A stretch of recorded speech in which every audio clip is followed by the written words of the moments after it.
జై శ్రీరామ్. అందరికీ నమస్కారం. వెల్కమ్ టు న్యూస్ అఖండ. నేను మీ కస్తూరి శ్రీధర్. మిత్రులారా, మన భారతదేశానికి భయపడి చైనా ఏం చేస్తోంది అని చెప్పుకోబోయే ముందు మనం మలక్కా జలసంధి గురించి తెలుసుకోవాలా. ఇది ప్రపంచంలోనే చాలా ముఖ్యమైన సముద్ర మార్గాల్లో ఒకటి. హిందూ మహాసముద్రాన్ని పసిఫిక్ మహాసముద్రాన్ని కలిపేదైతే ఇదే. ఈ జలసంధికి ఒకవైపున మలేషియా, మరోవైపున ఇండోనేషియాలోని సుమత్రా దీవి ఉంటాయి. ఇది దాదాపుగా 900 కిలోమీటర్ల పొడవు ఉంటుంది.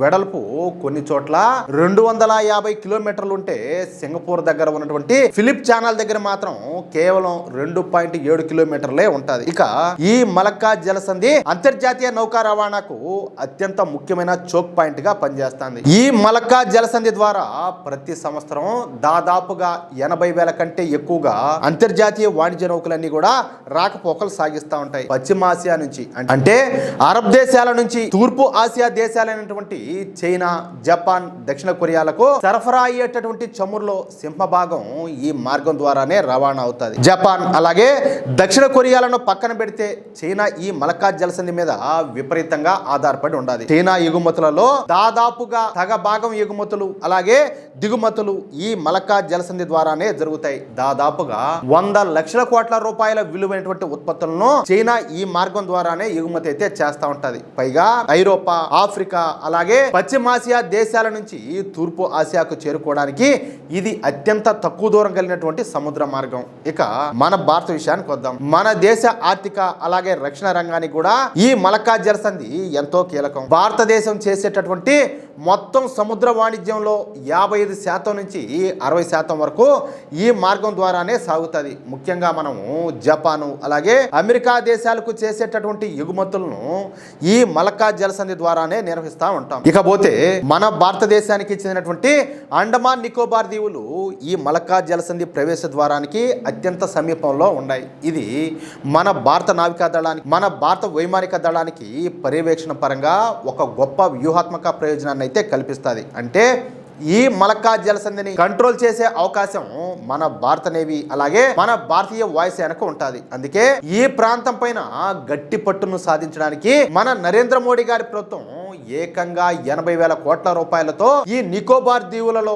ఒక డీప్ సీ పోర్ట్ ను అలాగే ఒక భారీ నావెల్ బేస్ ను అలాగే ఒక భారీ ఎయిర్ ఫోర్స్ బేస్ ను నిర్మిస్తున్నారు. అంటే చైనానే టార్గెట్ గా మన మోడీ ప్రభుత్వం ఈ గ్రేట్ నికోబార్ ప్రాజెక్ట్ ను ప్రారంభిస్తుంది. అందుకే రాహుల్ గాంధీ ఈ నికోబార్ ప్రాజెక్టుకు అడుగడుగునా కూడా అడ్డు తగులుతున్నాడు. నిజానికి ఆ దీవిలో నివసిస్తుంది కేవలం 9,000 మంది ప్రజలు మాత్రమే. కానీ ఈ రాహుల్ గాంధీ మాత్రం చైనా ప్రయోజనాల కోసం అని చెప్పి అక్కడ పర్యావరణం దెబ్బతింటాదని, సముద్ర జీవులన్నీ కూడా చనిపోతాయని తప్పుడు ప్రచారం అంతా కూడా మొదలుపెట్టాడు. ఎందుకంటే ఇక్కడ ఈ నిర్మాణం పూర్తయింది అనుకో చైనాకు నష్టం. ఎందుకంటే చైనాకు తొత్తు కదా, కాబట్టి చైనాకు సపోర్ట్ గా మాట్లాడతాడు. అంతేకాదు ఈ మధ్యన 2 సార్లు నికోబార్ దీవులకు వెళ్ళి అక్కడి ప్రజలందరినీ కూడా రెచ్చగొట్టే ప్రయత్నం కూడా చేసినాడు. చూడండి ఎట్టుంటుందో, ఎంత దరిద్రం అంటే మన దేశంలో రాజకీయము. అదేదో ఏది బయట దేశాల్లో అయితే ఈ పాటికి యాడ నిలబెట్టి ఏదో చేసే పని అయితే చేస్తారు. అరబ్ దేశాలు అయితే చెప్పవల్ల ఇంకా బహిరంగంగానే జరుగుతాయి. మన దేశంలో దరిద్రం ఏంటంటే ఇది ఏంటంటే విపరీతమైన భావ ప్రకటన స్వేచ్ఛ. దేశానికి ద్రోహం చేసినా కూడా కఠినంగా శిక్షించే పరిస్థితి అయితే ఉండదు. కాబట్టి విచ్చలవిడతనం ఆ మాట తయారైపోయింది. సరే, ఈ అపరమేధా విషయం పక్కన పెడితే ఇప్పుడు మోడీ ప్రభుత్వం ప్రారంభిస్తున్నటువంటి ఈ గ్రేట్ నికోబార్ ప్రాజెక్టు దెబ్బకు చైనా సౌండ్ లేకుండా పోయింది. ఒక్కసారిగా ఈ వార్త చైనా పాలకులకు చెప్పాలంటే పిచ్చెక్కినట్టుగా అయిపోయింది. అంటే రేపు చైనా గనక మన భారత్ పైన ఏదైనా దాడి చేస్తేనో లేదా ఇబ్బంది పెడితే మనం ఈ అండమాన్ సముద్రంలో చైనాకు చెప్పాలంటే చుక్కలు చూపించవచ్చు. చైనా ఎగుమతులు దిగుమతులను బ్లాక్ చేసి పారేయచ్చు. చైనాకు గుండెకాయ లాంటి ఆఫ్రికా నుంచి వచ్చేటటువంటి ముడి ఖనిజాలను నిలిపేయచ్చు. అదే గనక జరిగితే 2 నెలల్లోనే చైనా అనేది కుప్పగూలిపోతుంది. ఎందుకంటే చైనా ఆధారపడిందే ఎగుమతులు దిగుమతుల మీద కాబట్టి. ఇకపోతే ఈ ప్రమాదాన్ని పసిగట్టేటువంటి చైనా నాయకులు ఇప్పుడు కొత్త దారులు వెతుక్కున్నారు. ఇందులో భాగంగా తయారైనటువంటి ఈ ప్రాజెక్టు పేరే CMBC, అంటే China, Myanmar, Bangladesh economic corridor.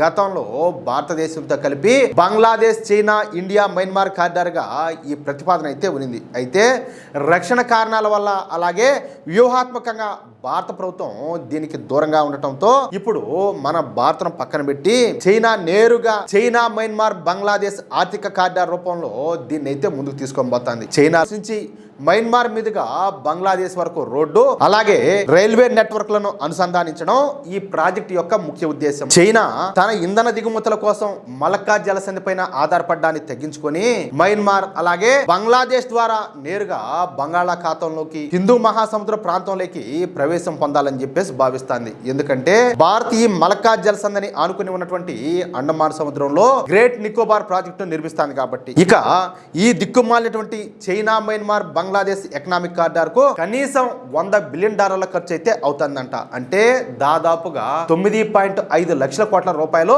ఖర్చు అయితే అవుతుంది. ఇక ఈ క్రమంలోనే ఈ చైనా నాయకుడైనటువంటి జిన్పింగ్ మొన్న బంగ్లాదేశ్ ప్రధానిని పిలిపించుకొని ఈ కారిడార్ పైన చర్చలంతా కూడా జరిపినాడు. అందుకు బంగ్లాదేశ్ ప్రధాని కూడా సూత్రప్రాయంగా అంగీకరించాడు. అయితే ఈ కారిడార్ వెళ్ళేటటువంటి మయన్మార్ లోని రాఖైన్ రాష్ట్రం ప్రస్తుతం తీవ్రమైనటువంటి అంతర్యుద్ధంతో కొట్టుమిట్టాడుతుంది. అక్కడ సైనిక ప్రభుత్వానికి వ్యతిరేకంగా స్థానిక తిరుగుబాటుదారులు పోరాటం చేస్తున్నారు. పైగా ఇక్కడ పోరాడుతున్నటువంటి స్థానిక తిరుగుబాటుదారులు పూర్తిగా భారత్ కు అనుకూలంగా ఉన్నారు. పైగా వీళ్ళను అజిత్ దోవల్ ఆర్మీ అని చెప్పేసి పిలుస్తూ ఉంటారు. బహుశా మీరు కూడా ఈ పదం వినే ఉంటారు. దీంతో ఈ పనికి మాలిన చెత్త కారిడార్ అనేది ఎప్పటికి కూడా జరిగే అవకాశం అయితే లేదు. అది కలగా మాత్రమే ఉండిపోనుండాది. అంటే చైనాకు 9.5 లక్షల కోట్లు బొక్కబడ్డం ఖాయంగా కనపడుతుంది. అది విషయం. చూద్దాం ఏం జరుగుతుందో. మిత్రులారా, ఈ న్యూస్ కనుక మీకు నచ్చినట్లయితే వెంటనే ఈ వీడియో లైక్ చేసి మీ మిత్రులకు అలాగే మీరు ఉన్నటువంటి వాట్సాప్ గ్రూపుల్లోనూ తప్పనిసరిగా షేర్ చేయండి. అలాగే ఈ వీడియో పైన మీ యొక్క అమూల్యమైనటువంటి అభిప్రాయాలను ఖచ్చితంగా కామెంట్ రూపంలో తెలియజేయండి. ఇంకో విషయం ఏంటంటే ఇంతవరకు మీరు కనుక మన ఛానల్ ను సబ్స్క్రైబ్ చేసుకున్నట్లయితే ప్రతి ఒక్కరు కూడా మన ఛానల్ ను సబ్స్క్రైబ్ చేసుకోండి, సపోర్ట్ చేయండి ప్లీజ్. జై శ్రీరామ్, జై హింద్, భారత్ మాతాకి జై.